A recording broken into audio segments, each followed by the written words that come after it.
రాష్ట్రపతి అధికారాల్లో జోక్యం చేసుకుంటూ రాష్ట్రపతి 3 నెలల్లోపు బిల్లులు చేయాలన్నటువంటి జడ్జిమెంట్ వచ్చినప్పుడే భారతీయ జనతా పార్టీ నాయకులకి కోపం వచ్చింది.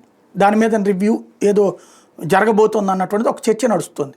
ఈలోపుగా వక్ఫ్ సవరణ బిల్లు ఉభయ సభలు ఆమోదించి రాష్ట్రపతి ఆమోదం తర్వాతన దాన్ని స్క్రూటినీ చేయడానికి న్యాయస్థానం తీసుకోవడం, మొన్ననే తమిళనాడుదేమో అసలు ఆ బిల్లులేంటో కూడా చూడకుండా శాసనసభ ఆమోదించిన బిల్లుల్ని మీరు ఓకే చేయాల్సిందే గవర్నర్లు, ఒకవేళ గవర్నర్ రాష్ట్రపతి పంపిస్తే 3 నెలల్లో చేసేయాలని చెప్పి, అదే పార్లమెంట్ ఆమోదించినటువంటి వక్ఫ్ సవరణ బిల్లునేమో తను పరిశీలిస్తున్నటువంటి వైనం మీద ఆగ్రహం వ్యక్తం చేస్తూ, అదే సందర్భంలో ఒకప్పుడు అయోధ్య దాంట్లో ఏం చెప్పారు తీర్పులు, అట్లాగే అంతకుముందు ఉన్నటువంటి రామసేతు విషయంలో ఏం అడుగుతున్నారు, ఇక్కడేంటి అంటూ ఇప్పుడు భారతీయ జనతా పార్టీ వాళ్ళు రైజ్ చేయడం బిగిన్ చేశారు. బీజేపీ లీడర్ శివన్ త్యాగి అడిగిన ప్రశ్నలు ఒకసారి విందాం.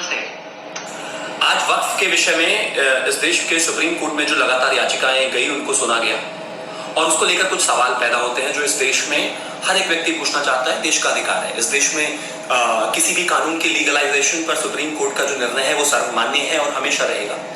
लेकिन यहां पर एक चीज जो सबसे बड़ी निकल कर आती है वो ये कि सुप्रीम कोर्ट में वक्फ के खिलाफ जो एक समाज पिछले दिनों एक याचिका लेकर गया था, उसमें सुप्रीम कोर्ट ने कहा कि डायरेक्ट सुप्रीम कोर्ट क्यों आ गए, कोई इंटरिम रिलीफ नहीं मिला.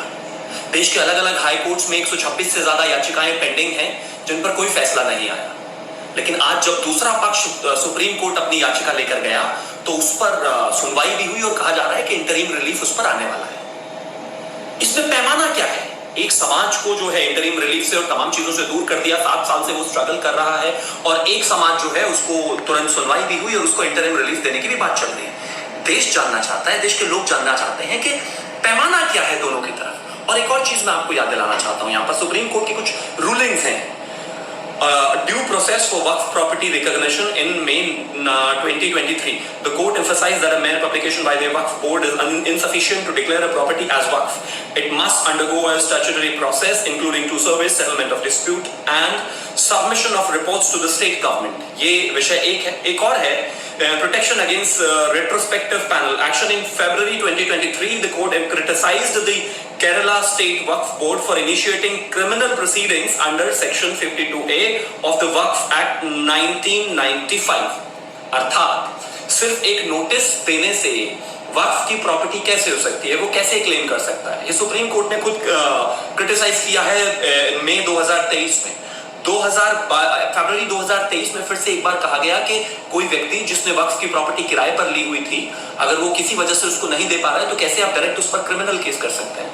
सोचने का विषय है कि दो समाजों के लिए दो अलग अलग पैमाने कैसे, और जनता को जानने का अधिकार भी है. धन्यवाद.